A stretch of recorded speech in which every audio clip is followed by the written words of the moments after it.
Welcome to the Make Sierra Leone Famous podcast. I'm your host, producer, writer, everything, a woman with no enemies. Everybody loves Victor Remoe. Welcome to the show. On today's show, I thought we could talk about a shared dream between Sierra Leoneans in diaspora and Sierra Leoneans at home. And that dream is a dream of home ownership. I feel like, especially for we were not born midterm, the desire to own a home or the dream of home ownership is something that stays with all of us. Like as soon as you begin work, as soon as you don't feel like for say you don't day in a position of not even financial stability, just you don't begin get money. The next thing for think but nah, la begin bill us. But the journey towards home ownership in Sierra Leone is very complicated if it's not something that you just like get to inherit. I don't hear boku horror stories them and of money spent, land bought, house not built, cousin do this person take that day. And so today I wanted to have a conversation with two building experts for them to share their best advice and tips for you to minimize the risks of building your dream home in Sierra Leone, but also to find out, is it really an investment? Is this something that people should be attempting given the depreciation of the Leone,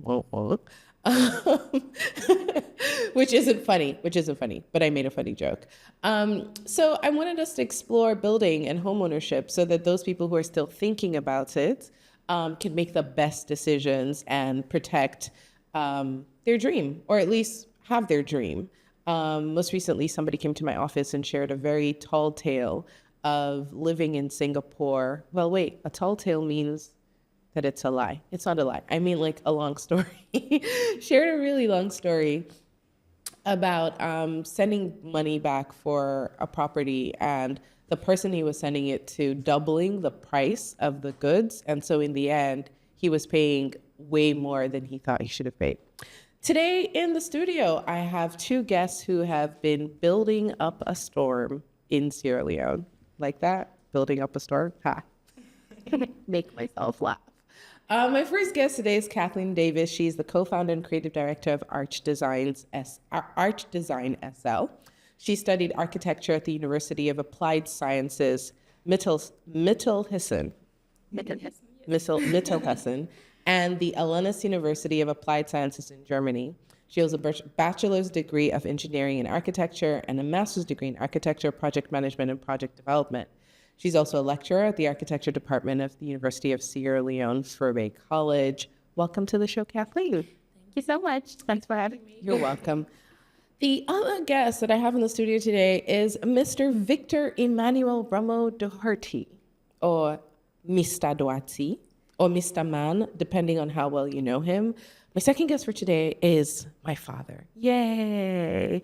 My father is a retired police officer and an entrepreneur.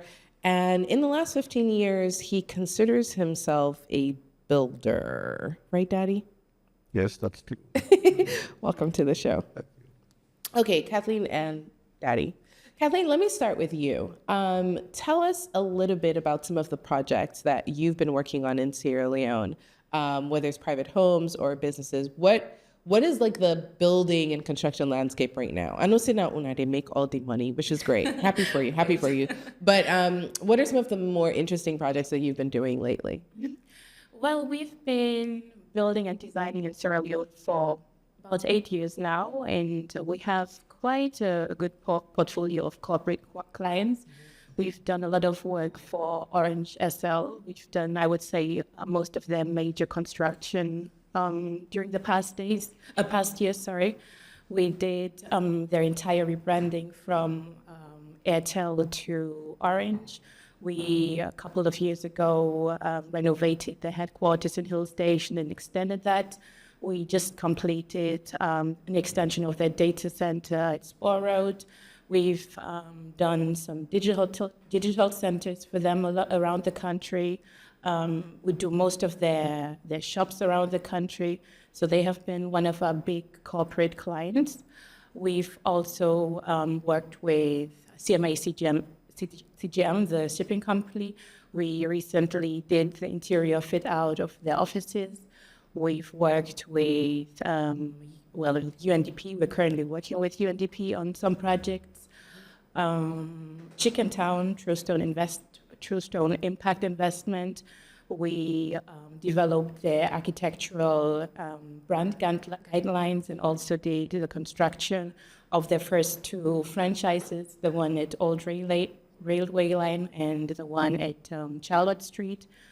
So it's been... You're very busy. No, that's good. I love it. I'm yes. like, if you, for those of you listening and you're thinking, maybe, we have a lot of lawyers in Sierra Leone. I don't know if the lawyers are busy as the, the architects. So maybe so people need to redirect their focus. Daddy, tell me about the first time you started building your house. What was your vision? Not your current house, but your first building. Yes, so I wanted to have a retirement home. I was in the police force, and was the time I witnessed a very superior police officer on retirement was asked to build his quarters. The barracks. The barracks. Okay. And he was asking for extension. Okay. This man had worked for over 33 years in the force. He didn't pay attention to the fact that he was going to retire. Okay. If he had been in the force for 33 years and he hadn't built a house, how many years extension do you need to build a house? If you didn't build for 33 years. If you didn't save the money for 33 years to build the house, how much time do you need to save money to build the house? How old were you at the time? I was in my 30s. Okay. That was like, that was 4 something years ago. Okay. And I said to myself, that should never happen to me. Mm-hmm. I would never stay at the barracks and move out after my retirement. I need to be in the police force and then move into my house before I retire. Right. So you didn't want, of course, logically. Yes. Okay. Now, you started building your house. It was a very big house. It's still a very big house, Daddy. And one of the things you used to say was that you wanted to have like each one of your kids had like a room or something in the house. So it was like this big house. And you started building this house. And I remember when we'd go to church to Hamilton, you would always like go visit, the building. But then 20 years later, the house still wasn't completed. How come you couldn't complete your house? Well, actually, originally I wanted to build something like a flat like 3 bedrooms. Mm-hmm. Then the architect, messed me up that what I wanted, he understand. Okay. Then on a Sunday after church, I went to the land and I took a piece of stick and I drew around, the yard. And I said, this house must occupy all of this space. Kathleen, I'm sure you're like, no, don't do that. But it's the reality. Then he said, but I don't understand. I said, this foundation must be spread all over this space where you don't this know. demarcation. Uh-huh. He said, okay, sir, I'll do it. Then he started, after I did the foundation, right, he didn't know what to do next. because what he was building, right, was not like drawn or planned anywhere. So architect don't get design. No. It was on my head. Oh, I see. Yes. But you're not being fencing for talk to them for Mickey. At least it's when you be envision for late tell them that you go do her. No. Because what the first plan I do, right, it messed that up. Okay. So I said, okay, since you could not work with a plan, I'm going to work with my brain. So when he constructed the foundation, then he said, "What is he going to do?" I said, "Okay, continue to build the blocks." Right. So he built the blocks, and the first floor, he had he had 3 bedrooms one side, 2 bedrooms on the other side. I said, "Okay, each bedroom on this side should have a toilet." Right. I said, because if somebody's visiting me at the weekend or whatever, there also needs to be private. So I ended up having the frontage had three bedrooms, 3 toilets, one also like toilet for guests or whatever. Mm-hmm. It has a sitting room, a dining room, and the kitchen and the store. Mm-hmm. That was spread, but I have no plan. Right. Okay. Kathleen, is this common in how people approach building their homes in Sierra Leone? Unfortunately, it is. And I mean, I think if we look at our built environment, it kind of, it's a testament to that. Because unfortunately, I mean, Freetown, Sierra Leone is such a beautiful place. How many other towns are there in which anywhere you go, you either have mountain view or sea view, but we're completely messing it up, unfortunately. But my question would be, if I may ask a question, if your architect was actually an architect or if it was just someone that... Architect by name. Yes. No, architect. It was the original, planner, right, was an architect. Right. Yes, but I took the plan from him. I said, "Okay, I've paid you. You can go." Yes, because that is actually one of the challenges. There are a lot Okay. of people that call themselves engineers, that call themselves architects, but they have no formal training. Okay. It's just something they have somehow taken a liking in. Okay. And they start drawing, they start presenting themselves as architects, as engineers, but they are actually not qualified to do the work. Okay. That's how things can go. Sure. That's how- So for somebody who is starting out and trying to build their home, what would you recommend as an alternative plan instead of just like, idinamid? Well, I think, idinamid is an absolute no-go if you ask me, especially now we are 2023, and 2024, ma'am. Oh, sorry. But building is not getting easier. I mean, we're in a year or in an era where we're talking about smart housing, where, we have so many expectations when it comes to housing. And we unfortunately have a history in Freetown and Sierra Leone of, I feel like, winging the, whole construction process, which has failed us. And I feel like it's really time to take this more seriously and understand that this journey is really a journey that one needs to prepare for. And throughout all the stages of construction of building a house, from land acquisition to the design process to implementation, and then also maintenance, you need people on board that know what they are doing, that can guide you, to make sure your dream is actually staying a dream and is not turning into a nightmare. Mm-hmm. You see, when you see, how do you say it's a no-no? A no-go? No-go, yes, no-go. Not do answer. Well, that's your no-go. Ended up giving me a 4-bedroom house. Oh, well, yes. Is it a 4-bedroom house, Daddy? I mean 4-apartment house with 9 bedrooms, right? And 7 toilets. Okay, Daddy. Now, let's come back to the story because I know the same. I know the true story. Okay. So, yes, 30 years later, it is this big piece of property that he rents out, right? However, there was a time, Daddy, when you were in the U.S. and you were sending back home for the construction of this house, and the house was not building. Or it was making the necessary progress. Yes. So tell me, why were you sending the money, but the money was not going into the house or progressing in the manner that it ought to? Who were you sending the money to? And what were they doing? I was sending money to a relative, right? And he probably had his own interpretation of how to spend money or where the money was coming from. So he was like, the money was the building was making the progress.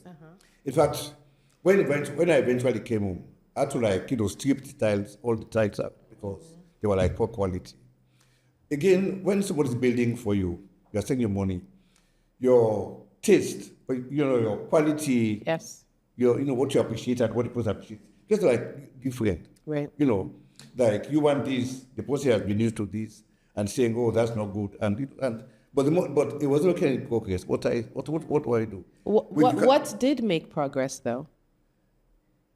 Well, I did was did his own house not make progress? yes. Well, again, it built. Even when it was building his own building, it built according to his own taste and standard. I have been exposed and I have my own taste and standard. So probably that was part of the problem. I like how you're being very diplomatic because you don't want to talk about this problem, which I think part of the problem was like, Daddy was in the U.S. and he's working and sending money back, and the building wasn't building, but his relative's home was building, right? And he had started building before his relative, so the relative that he was sending money to ended up finishing their own home, right? While Daddy's house was still unfinished. And I think that this is just like an experience for lots of people in the diaspora. It's like the very common thing where you work really, really hard. You're over there, you're struggling to like collect the money and save it and sending back because you really want a home back home. But then the people that you entrust, meaning your most people send to their families to build, right? And either it's always the same story, like the building, not the build, right? Yes, that's it. Well, in fact, I have a story. When we were growing up, there was one of my friends who was in the US and he was sending money to somebody back home to build. This person was sending pictures, gold. And the guy said, "Okay, the person felt so proud to come home, to come and see his what I money's built, work yeah, that this year has achieved or whatever." And what happened was, while the guy was coming, it was arriving at one part of the airport. The person that was building for him was departing on the other side of the airport. So the man was there locally building, Well, he knew that this man would not come here for 6 months waiting for him. So while that man was coming to examine the building, he left the country. Wow. When he came, there was nobody to talk to. And people have different stories about, fitting that. That's a society, and at times, yeah. So what I usually tell people, if you want to build now, make sure you find time to come and see what, where your money is going. Right. Otherwise, Kathleen, one of the ways that I discovered your work was actually through a friend in the U.S. who had come home, I think it's just like a year ago, like maybe last December, 2 Decembers ago.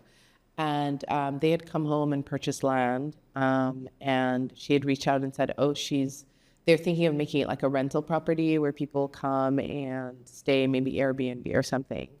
And, she was like, "Oh, I've hired this company to build it for me, Arch Design." I was like, okay. And then I started following you guys on Instagram. And then, a couple months later, she was sending me an update. And I was like, oh my God, that's really, really fast, because you literally just bought this land. Like, I didn't realize like buildings could move so fast.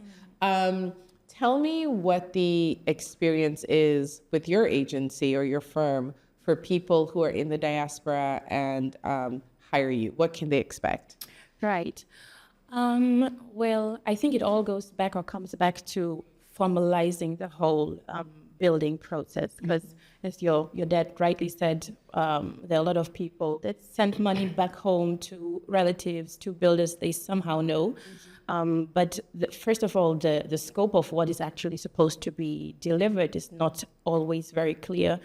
Also, there are different tastes, there are different, expectations from both parties, which is very difficult and can be very frustrating for both parties, actually.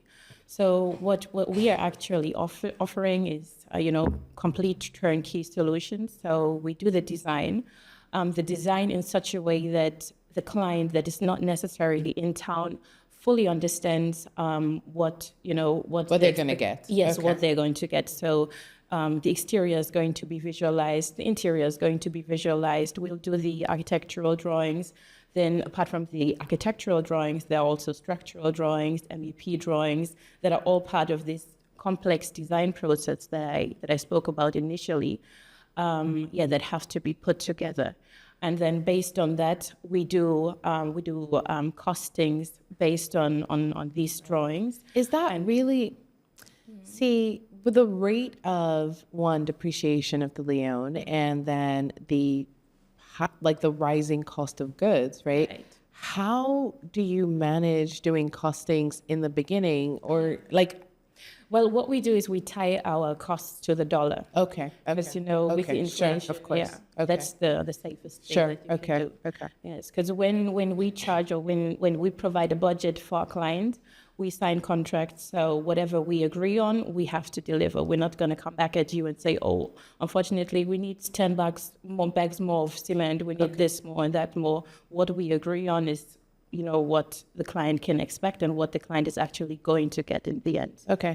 Daddy, you always, I remember whenever we talk about building a house and I'm like, okay, well, how much does it cost? Do a cost estimate. And you're like, Vicky, if you do cost estimates, you don't go begin build. That's what you say to me. So why do you say that? Why do you say that? Because for me, I'm not in the US. I'm local. Anymore. You're not in the US anymore. Yes.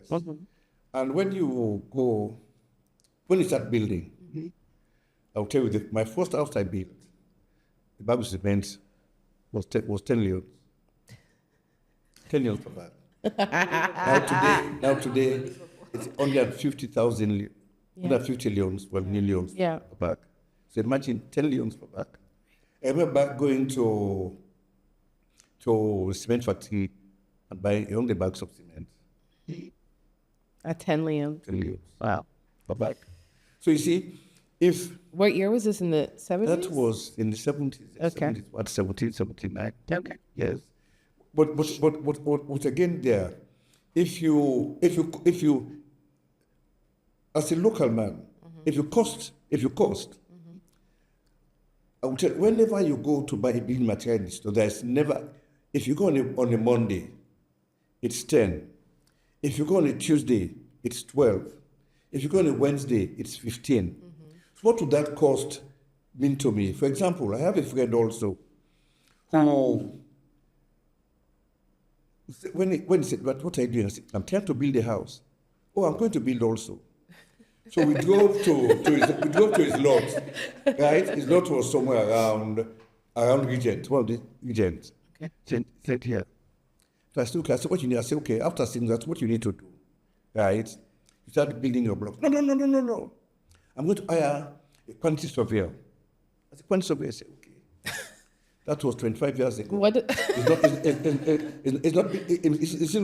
He's now retired. He's renting someone's property. Wow.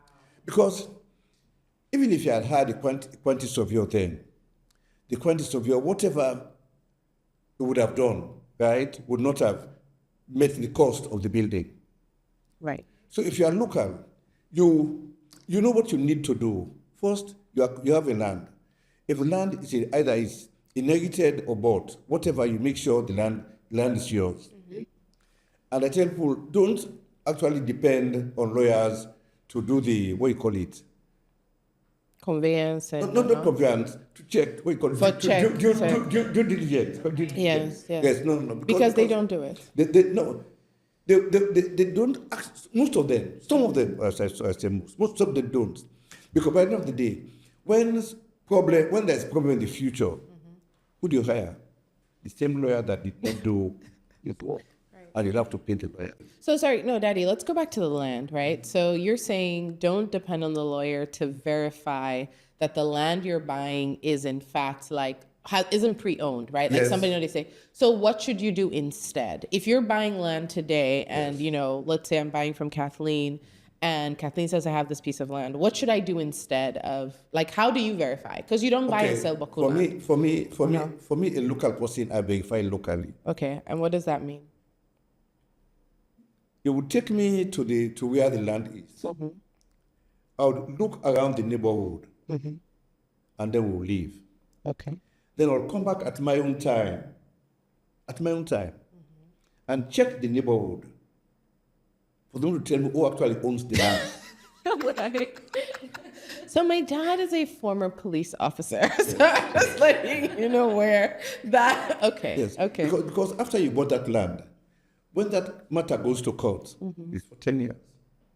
You mean like the judicial process Yes, the for it process. and finally, Yes, the process, even the if process. even if that you get forget your money back. Yes. Not 10 years Yes. of you did not court go can. Yes. Okay. So I will check the neighborhood for somebody to say, oh, that land belongs to da da da da da. When I'm sure, I will buy it. Okay. If I'm not sure, if there's any doubt, I will not touch it. Okay.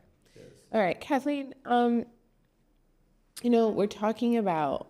I mean, I guess by the time most people come to you, they already have their land, right? And so you don't really have to deal with like you now with the land with them bring the person will bring the paper can to you and give you access to the land.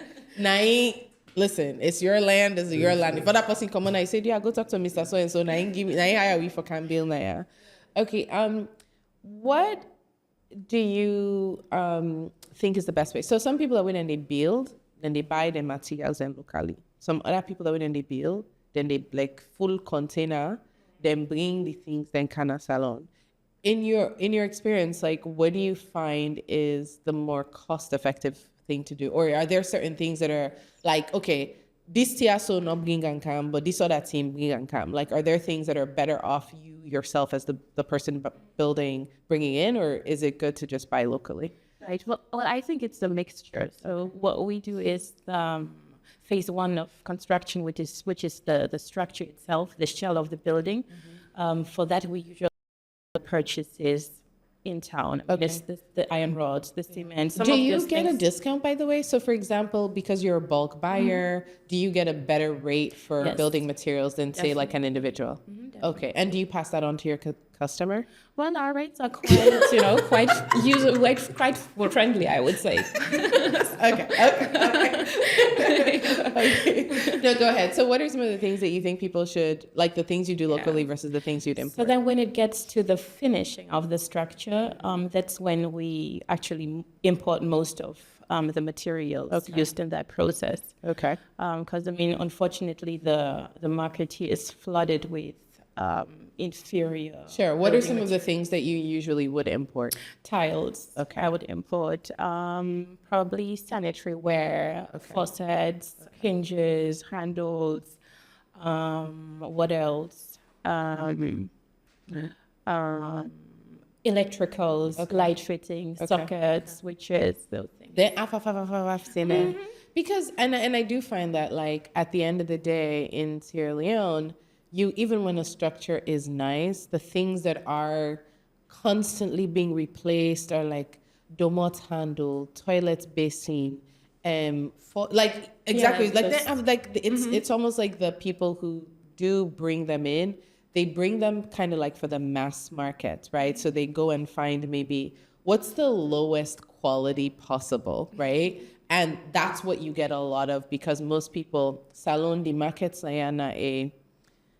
I don't want to say like na mass markets, meaning people go for price points, right? They're not necessarily, the majority of people aren't going to ask you, is this going to last me 25 years? And is there a return on my investment? Yes, that's true. Yeah. But I feel that there's a change with our generation. I feel that people are much more aware of. Okay. When you say our generation, who are you referring to exactly? Young professionals. Okay. So, okay. Yes, sorry. Yes. Okay. So most of our clients are quite, for them it's really important that whatever is being, used to build the house, it's really good quality, that it's not just short-sighted, but it's actually something that's going to, withstand the test of time. Mm-hmm. How do you get, maybe not how do you get clients, but I just feel like, and it's just me, like if I saw all the numbers together for like what it would take to build a house, it would just break my zeal. Right. Like, how do you kind of get people to understand, like psychologically, right? Like, how do you massage them in their mind to be like, okay, I know this is like this big number, but like, how do you make it easy for them to like process so that they know that it's something they can achieve? Because when I think of like what you just said, I feel like I'll end up doing what my dad said, right? Like this is like, no, Right. not do quantity survey, because if I see him, You'll be scared. you'd be scared. Right. But how do you present the numbers to make it make sense, right? Well, usually what we do is that the implementation process, we split in 2 phases. So phase 1 is, as I think previously said, the shell, which is all the slabs, the columns, everything that supports the structure.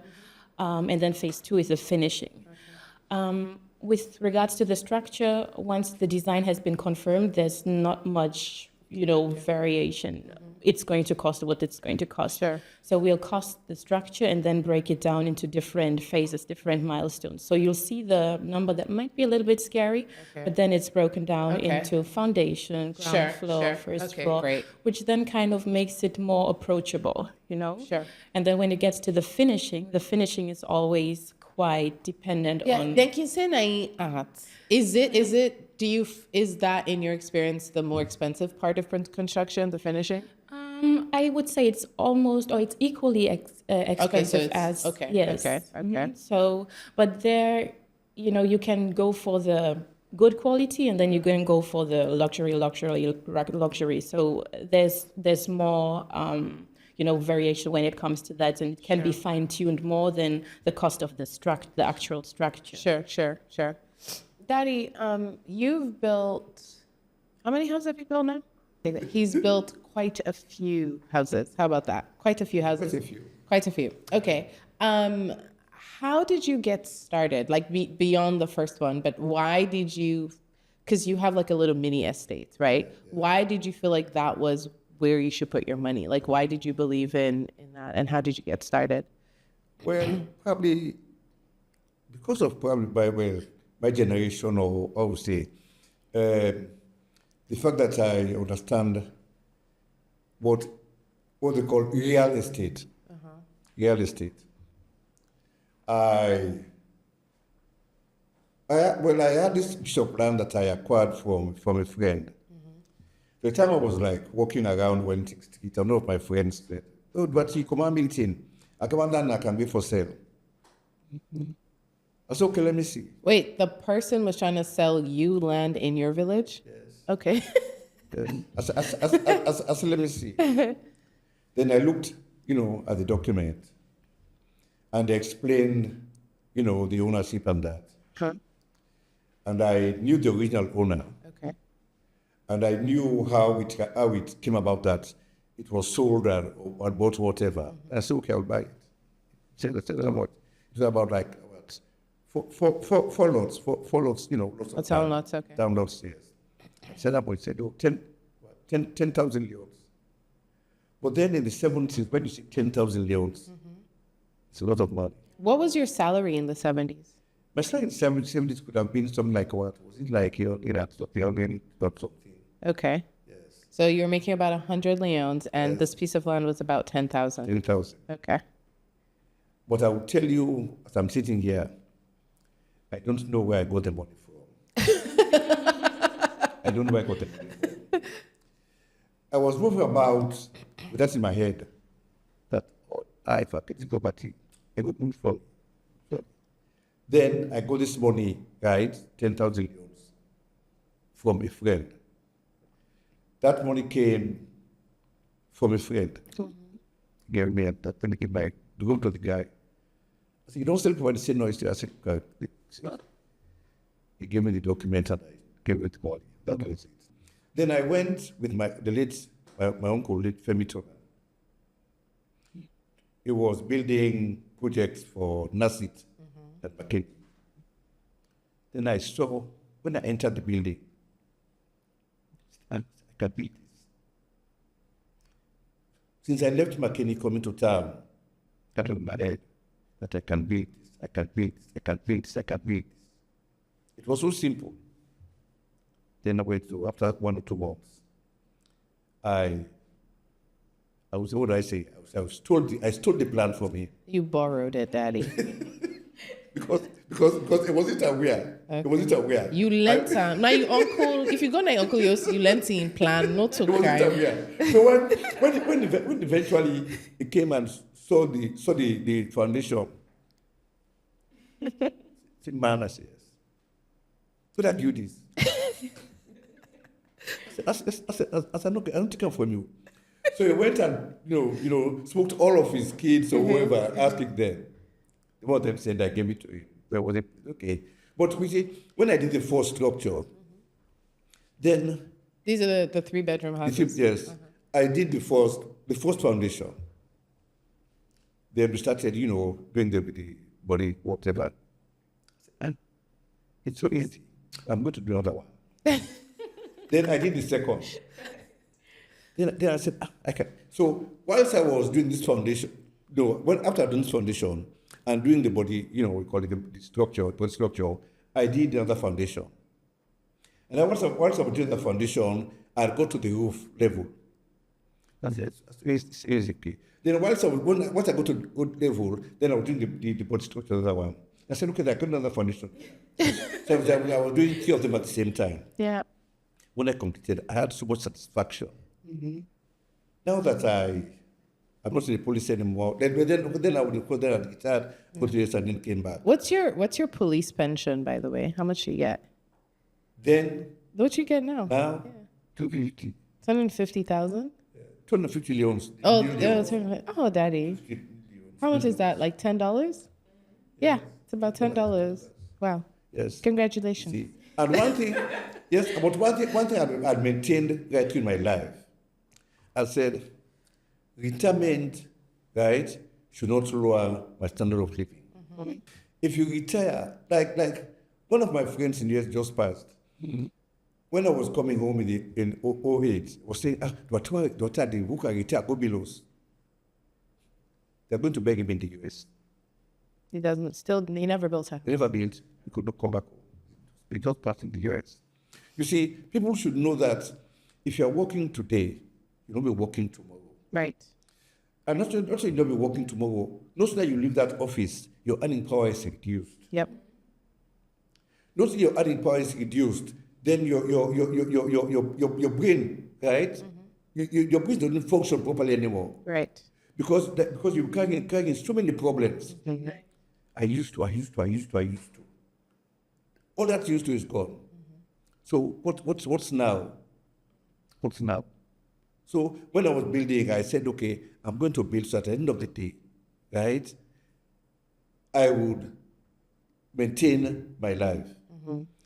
And also, in fact, when I was like back there buying, I would buy when after one child, I would say, okay, this is going to go to this child, this is going to go to this child. Because I have, 2 or 3 kids. Daddy, we're more than 2 or 3. I said 2 or 3.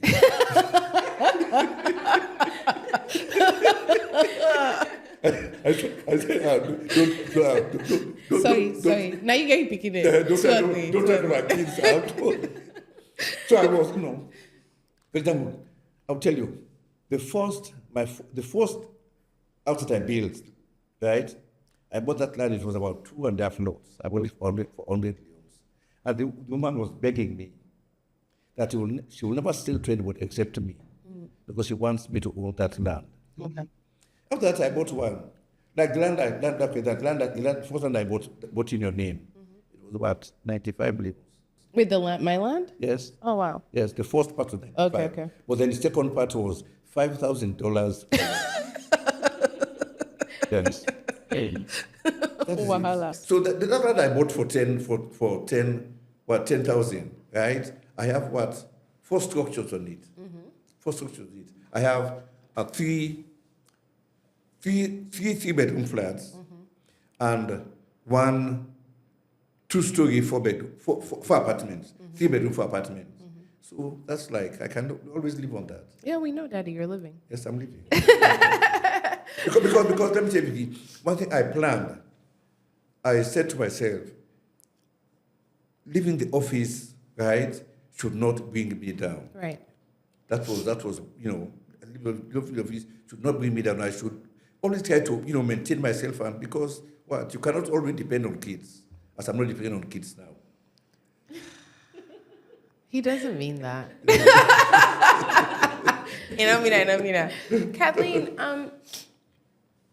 a lot of people in the diaspora want, like Daddy said, for people, it is the the biggest dream is, you know, I'm in the diaspora, I'm working, and I want to build a home back in Sierra Leone. What should they be thinking of in terms of budget, right? Let's say, Louis starts on small, like, I want to build a 3-bedroom family home or a 4-bedroom family, which I think is like the normal kind of size for family homes in Sierra Leone. What kind of budget should they be thinking about? And is it the kind of thing where you advise them to kind of start putting money away to have like a bulk percentage, and where you reach out, you say, okay, fine, if I don't save this much, then you can begin, or should they just start? Like, what do you think they should do if like their dream is home ownership? How can they approach it? Right. Well, I think giving a budget is quite difficult, and I also realize that a lot of people in diaspora don't really come back to build the 2-bedroom, 3-bedroom house, but what they are actually, you know, looking at building is something much more bigger. So people aren't building like basic family homes? No, people are actually going for their dream houses, so they are not going for so what they're not building small houses. No, not necessarily. Okay. Yes. If I was okay. Give me we need for still number need for common not so for you can give me in dollar. Like I just want to understand. So for example, you know, in Accra, which is where I live, my mom was able to buy a house at the time. It's a 3-bedroom house in an estate, and the going price for it at the time, which was 2010, was $130,000. I can't tell you the size, like. I don't have the size of, but it's a 3-bedroom house. We have enough space in the back. We have like a front lawn. We have a drive, like a parking space in front of the house that maybe could park maybe 4 to 5 cars. And then like, it's a good, like the house doesn't take up all the land, right? Like it's a bungalow. Oh, is that like what you'd call like a flat? Yeah, it's a bungalow. Right. So 3-bedroom, living room, and then 3 bedrooms and a kitchen, huge kitchen. Yeah. So it's a really nice house, and it was $130,000 then. Could $130,000 build a 3-bedroom bungalow in Sierra Leone? Well, I think building in Sierra Leone is slightly more expensive than building in Ghana, just because you know the building sector there, and you know the building sector actually catering for the diaspora is more developed. Sure. So I think here it would be slightly more expensive. Okay. Slightly by how much? Like, is it 150? Is it 200,000? Like, if I'm thinking in terms of like I'm building a house in Sierra Leone, 3, 4, 5-bedroom house, whatever. What would you say is like an average number, right? So maybe just in the middle of what people can expect to spend. Yes. So I hardly have clients that build bungalows. Okay. But I would say probably. I would calculate with maybe 15 to 20% more. Okay. Here. Okay. Now, tell me about the kinds of dream homes you're building. What's the craziest thing that someone's asked you to build in their house? Crazy. Like so far, like in these dream homes, because I'm like, okay, meeting say somebody just want to build in small corner for Lake Carresting. No, we don't do small. We don't do small. What are Sierra Leoneans in diaspora dreaming of for their houses? So if you go on Instagram and all these fancy architecture and design pages, everything you see there, everything that you see in Nigeria, in Ghana, so the fancy houses with swimming pool, you know, with 2 living rooms, with maybe even like a little movie room. Movie theater? Yes. Well, a small version. Sure. As I said, people are really going for their dreams. This is like MTV Cribs. No, yes, a lot. But then you also have the ones that, you know, actually just want to recreate what they have in the diaspora. Yes. Okay. And that's also where we often have to kind of, you know, say, okay, well, this is what works for you in the US. This is what works for you in England. But here, you know, Sierra Leone is different. We live differently. So you cannot take a floor plan that works for you overseas and just, you know, one-on-one implement that here. Most times you run into challenges. Okay. Because the way of life is different. Our climate is different. Right, of course, of course. I know you've built your dream home in Sierra Leone. I think it's like all over Instagram. All of us think that this is such a beautiful home. Like, high ceilings, you know. Very high. We dream of high ceilings, you know, we can't afford it, but we dream of high ceilings, big windows, lots of light. Tell me what was how did you approach building your dream home? First of all, I think it started with building a vision, understanding of, okay, what do we actually need? What do we want? What are the must-haves? What are the good-to-haves? And then putting a drawing together, putting a vision together that kind of represents that. And then, I mean, dreaming is good, but you also, as you mentioned, have to somehow be able to afford it. So post that is, okay, costing it and understanding, can we somehow make it happen? Can we, phase this out in such a way that it's doable? Because that is also one thing. If you look at Freetown, there are a lot of massive structures that are unfinished. Yes. Where people just jumped into this building experience with their dreams, up there, but not understanding what they are actually getting themselves into, the financial commitments, that they are to expect. Mm-hmm. So how long did it take you to build your house? So we started construction when just after I had my first son. And we moved in when he turned 3, so roughly 2.5 years. Okay.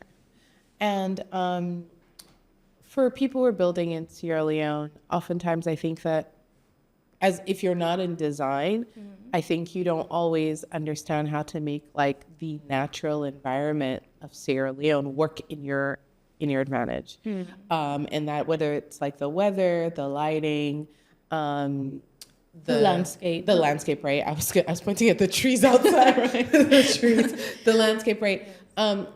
What should people be thinking about if they really want to have a house that kind of matches actually, I shouldn't say matches, a house that builds on Sierra Leone's strength?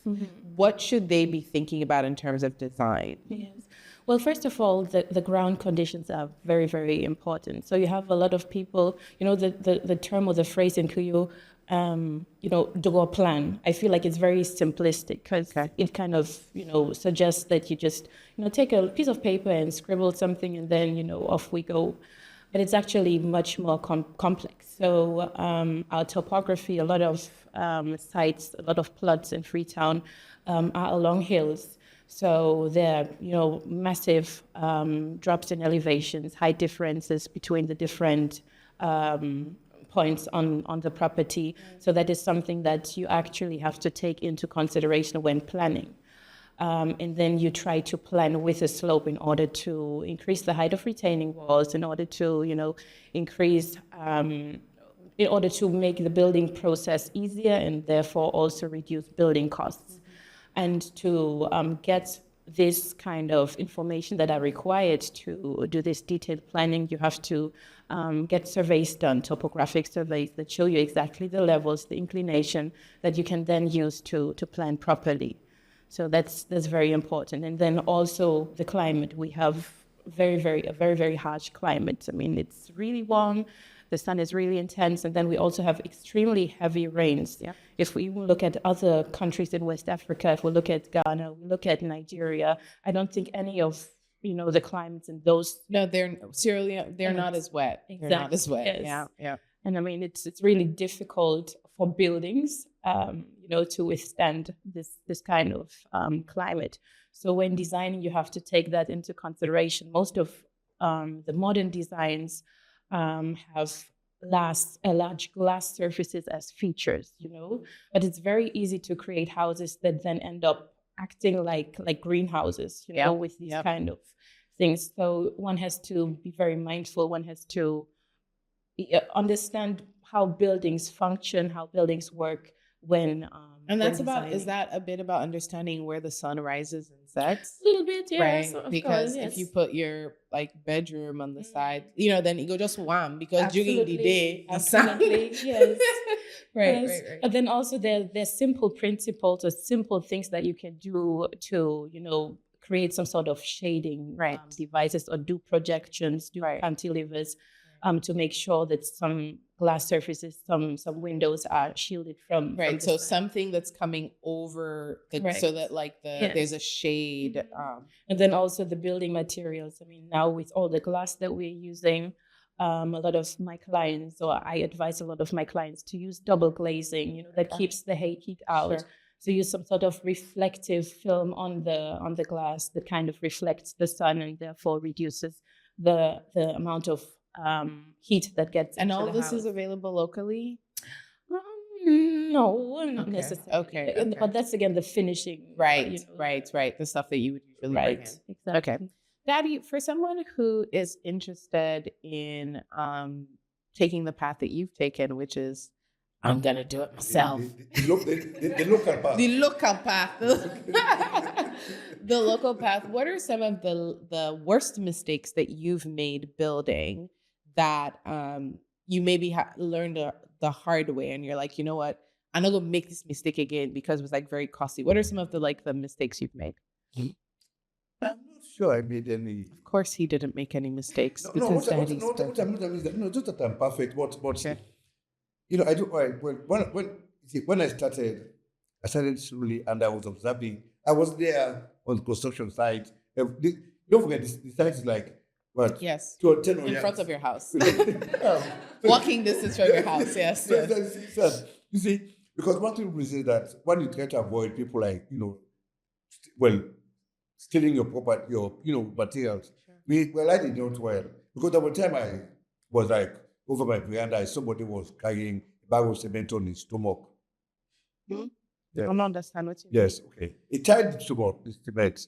Na in Bele. Yes. So it just looked like they were in close over Yes, like yes, Bele yes, woman. yes. Then, Wow. then when I said, what should happen? Where should you go? You go down for them. The thing fell down. Yes. Out. Yes. What I did, I asked the contractor to leave. Okay. But that was bad stuff, sure. Right. Yes. But you see, I believe whatever you're doing in life is that you experience, the situations day by day, and you try to overcome situations. Yes. One of the problems I had was with some of my contractors. They would want 10 bags of cement, it's a 150. Mm-hmm. At the end of the day, I would say, okay, when I come, please let me meet my 50 empty bags. And I'll come, there will be argument of, then what I started doing, I started buying the cement and, inscribing on the bags. You guys seen it, Pana? Look at inscriptions. Otherwise, because, but for me, when I started, and when the contractors know, right, that I'm always on them, they try to do what I want them to do, right? And see, we're talking about bringing in, finishing. I've seen some of my friends who brought finishing. After about 5-6 years, they're having problems. The placement. Okay. Something done Replacement. for able Fendi. So you get for Yes. bring and come back. Yes. Okay. Yes. That's my experience. Okay. When you buy like fittings, import fittings, about 5-6 years, age and usage. And also, I've seen people, our society, especially when you bring like toilet fittings in the bathroom, so that somebody has never touched. Right. You know what I mean? And then somebody enters the bathroom. In the process of trying to turn the tap, grab the tap, you can't just push the tap. And it's trying to twist the tap. What happened? Yeah. You got to experience, right? Yeah. Yes. Yes. Yeah. I think that part is something not even just for like buildings, just in general, like the certainty in the way more advanced past people than at the country.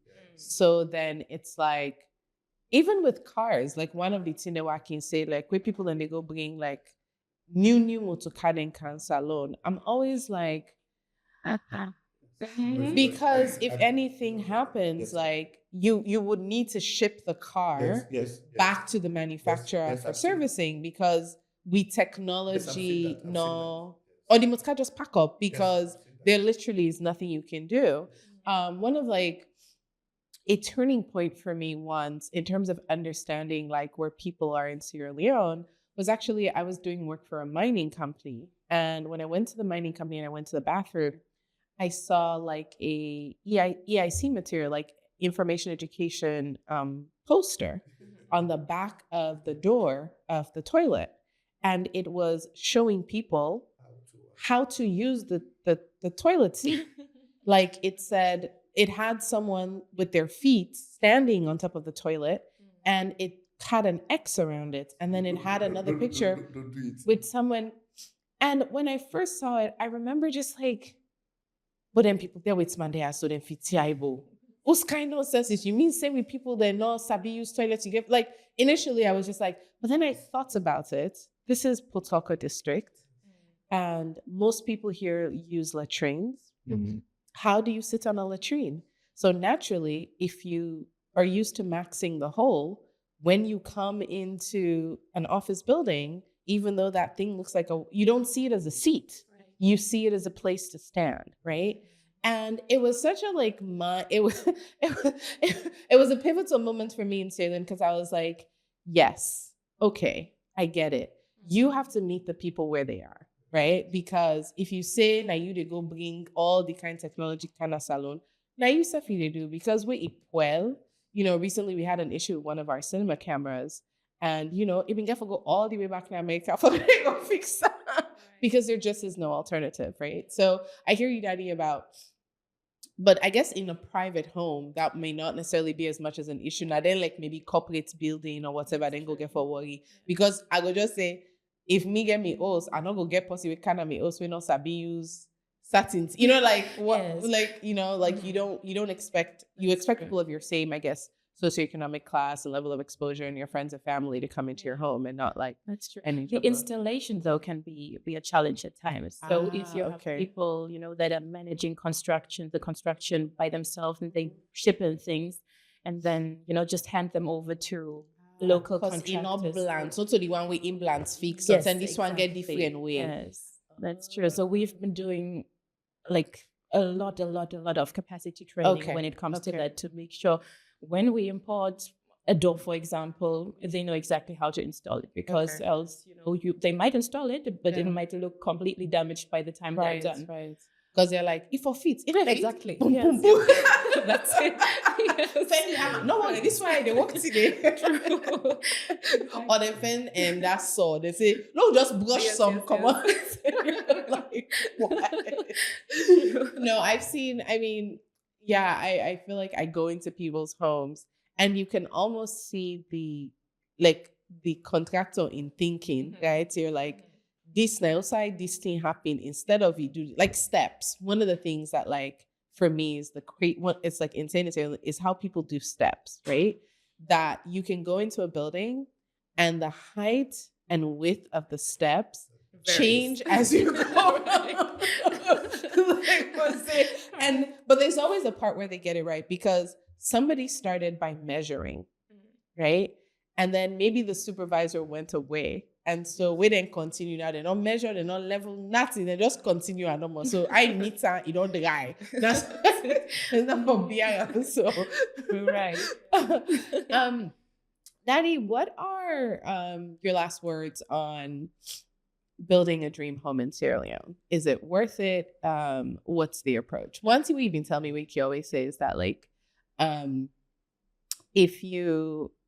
because I was always shocked that you would just get money and like you will get like $50,000 and you would put all of it on like building materials. And I'm like, Daddy, why would you do this? You can't just put all your money on building materials. You have to save some for later. And you're like, but if I go to tomorrow, the price go don't change. So I just was thinking, so I feel like that's one lesson I definitely learned from you that like where you getting money if you they build, just buy what you need because tomorrow it's going to be a different price. What other like tips or advice do you have for somebody who is maybe thinking, I'm not going to get an architect like Arch Design, I can't afford it, or I don't want the process, I know say they say right away affordable, but I don't believe them. What are some tips that you would give somebody who wants to build their dream home and they're living in the diaspora? Well, actually, if you are not here, you must find time to pay frequent visits. Okay. Frequent visits. You must have somewhere that have confidence, you know the person is building for it. Okay. So you need not a separate person Yes. who's not in construction, whatever, but we get an idea of what you want, Yes. and then go and watch for you. Watch for you. Yes. Okay. And the first way to go watch, not for no say it, go watch it. Miracle. Oh, Not for say go watch it. I see. If you build, easy for the tomatoes can 2%. Yes, you said yes. I can't say. Sure. And also no. Build what you have for build. And also as always somebody start for build, they make it to build. You can't see neighbor the build. Don't some spread. That be one. Mm-hmm. Because when you build, what me put now with build, it's here for sale. Because a build them 2-story, 1 family house. Mm-hmm. You get all kinds of bottom. It's a 4-bedroom. Now if you don't sell it to something. You never go upstairs. Right. People don't think about that. Right. See, I get for all. I get for they go. Yes. I don't go put lifts. I don't get lifts No. na me house. And people like think to say when they die, them picking and only their house. Right. Why do you say that? But any people that America mostly can. Sure. They Right. can't sell it. If right. So why you could take all your life labor, right? You go put in a building where as such you said you identify they can't sell them and go. Right. So build something more Moderate where you get some savings corner where you go to take, Right. where you go turn to. right because you live in a 1 flat. Yes, live in 1 flat. Yeah. Yes. Yes, and it's all right for me. No, it's a nice house. I'm just saying that like you don't get for claim step for go up and down. When I was in story. Yes, the first house was. Yes, I had that problem. I said, how would I be suffering under my sweat? Really go up and down. Yes, from work did I begin, after I give, I begin to know. I'm going to get a flat. Now I find a flat. Okay. Yes. But don't build a house thinking, I'm going to build this. I've seen, you've seen people build houses here. Why are they building this type of houses? You build a house, right? With Compound all day. No, the compound, you have 4 bedrooms all. Why do you need 4 bedrooms? For who? I don't know. Maybe they have 3 children. The children, how long are they going to live in the building? How long are they going to live there? How long? And most of them, in fact, are not here. Yeah, and if you raise them well, they should not be staying there for the rest of their life. No. They should. The plan should be maybe now because the host then too big makes some picking and they ever left. Because if the host too big, you're like, I get host. What's that they going in? But if it's a small house, then you're like, Paddy, where you don't school, you get for go. Yes. Yeah. But then there are also a lot of young people that want to move back, that don't really envisage themselves staying much longer abroad. Okay. That want to build a house to have something safe here to come home to. And if you're young, you have a family, you have relatively small children, then it might make sense to build something, that is big enough, space enough to make you feel comfortable. So I feel like it always depends on where you are in life and really what you're looking to get out of this space. Okay, but let me I don't know. I lived in the US for some time. I've never met a young family who would say, I want to bring my kids to Sierra Leone to go to school. Sure, that's not the reason why they come. No. Maybe you get a job opportunity. All of them say, I'm not coming back because my children have to go to school. Right. That's usually a reason why people don't. Well, people say one of my concerns about moving back to Sierra Leone is my kids' education and healthcare. Those are 2 big things.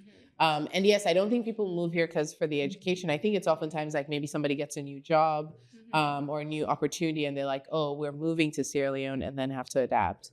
Kathleen, what is your advice for people who are hiring contractors or architectural firms for building their dream homes? What should they look for? How do they evaluate who is like the best person? Is there like a guild or something where you can go and check if this person is like registered or trained, et cetera, et cetera? What should people be looking for to make sure like they're hiring the right people to build their dream? Yeah, I think it's important to understand the background of the person that you're looking at handing over this project to, understanding their background, understanding if they have any sort of formal training, if not understanding, their track record. Have they built, and not just have they built, what have they built? Have they built the type of house that you want to build? Because there are all sorts of houses, and all sorts of complexities when it comes to that. Right. Just because you don't build a flat man, don't mean say sabi build uphill. Yes, exactly. Just because you've built a bungalow doesn't mean that you can build a 3-story house. Right. Also, how do they present themselves? I mean, how do their payment terms work?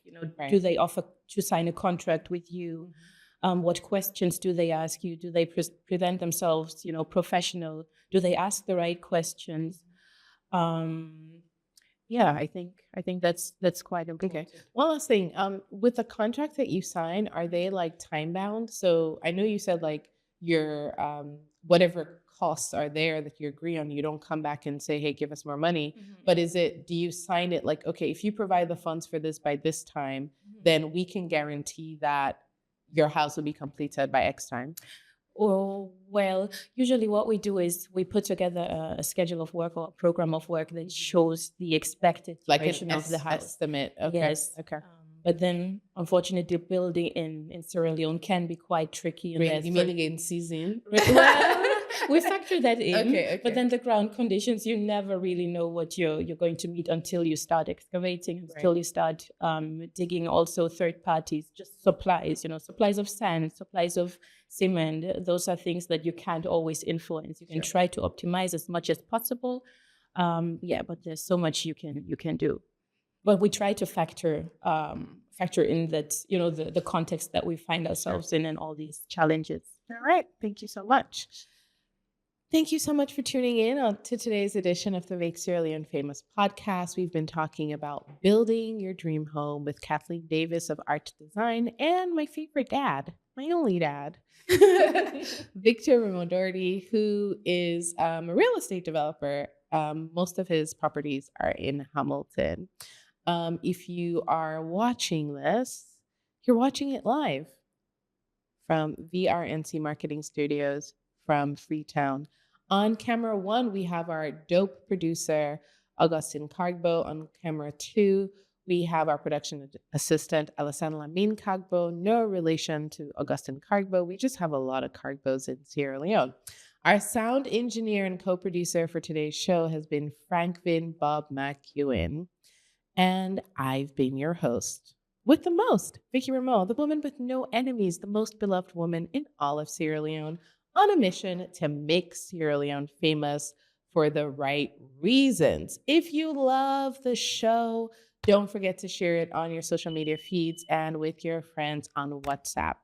And if you think that other people need to discover the show, please leave us a review on Apple Podcasts, AudioMac, or Spotify, wherever you listen to your favorite pod. Until next time, una tata.